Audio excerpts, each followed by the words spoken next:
আমার এই সম্পত্তির ভাগ কিছুতেই আমি ওরকে দেব না, দেব না, দেব না।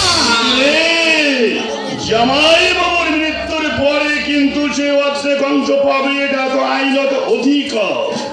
তাহলে এবার কি হবে ভাই? কি হবে? আমাদের দুজনে কি করতে হবে জানো? কি? আমাদের দুজনের বুদ্ধির খেলা ধীরে ধীরে এগিয়ে যেতে হবে।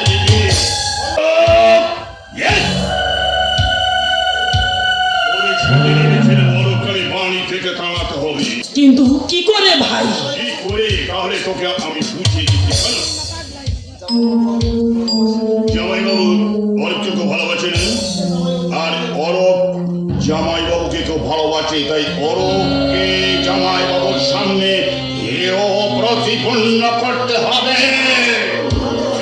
জামাই বাবুর উপর একটা বিতৃষ্ণা জন্মায়, আর সেই বিতৃষ্ণার ফলে সে বাড়ি থেকে বের হয়ে যেতে পারে।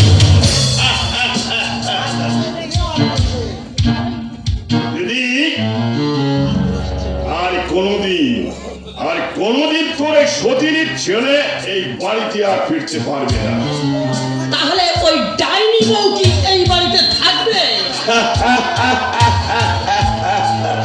আরে ওর স্বামী মানে অরব যদি বাড়ি থেকে একবার চলে যায়, তাহলে ওকেও যে সঙ্গে সঙ্গে চলে যেতে হবে। দিদি সত্যি রে ভাই, তোর বুদ্ধি আছে, তুই যা করবি তাড়াতাড়ি করে কর রে ভাই।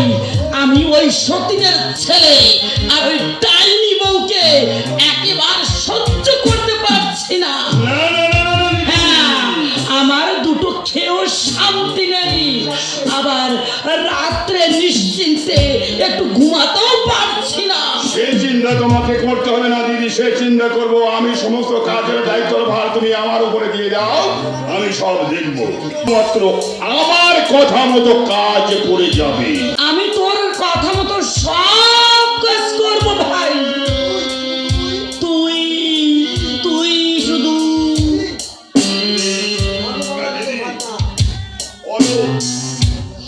অরব মানে তোমার নিজের গর্ভজাত সন্তান। অরব আমার নিজের ভাগনা, আর ভাগনা সুখী হবে এটা আমি নিশ্চয়ই চাই।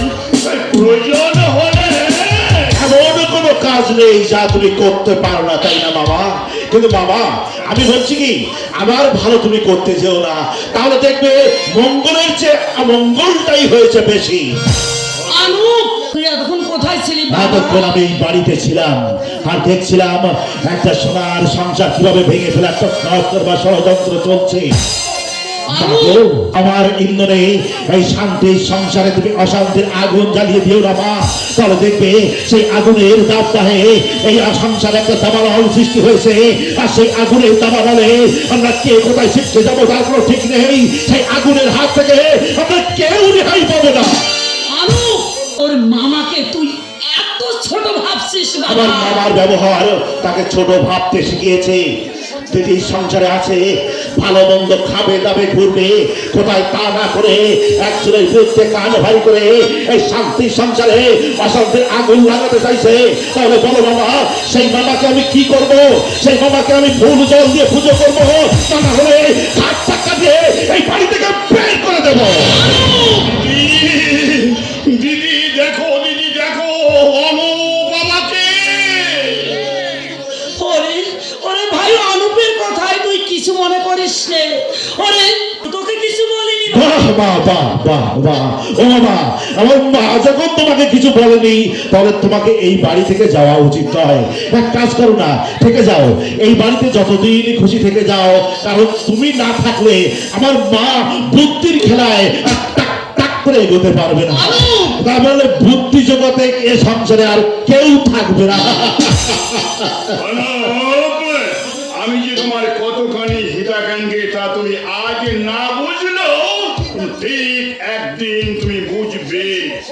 আর সেই সুদিনের জন্য তোমার সমস্ত অপবাদ আমি মুখ বুঝিতে সহ্য করবো না, সহ্য করবো। আর এখানে আমাকে সহ্য করতেই হবে, অপেক্ষা করতে হবে। ঠিক এমনি ভাবে অপেক্ষা করবো, অপেক্ষা করবো।